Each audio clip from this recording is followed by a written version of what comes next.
Если я дам себе заплакать, меня накроет. Ты чувствуешь, что если позволишь себе слабость, тебя накроет. Поэтому держишься, сцепив зубы. До последнего момента держишься. И все накапливается внутри.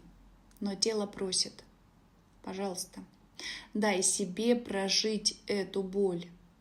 Потому что только прожитая боль отпускает. Я не имею права злиться.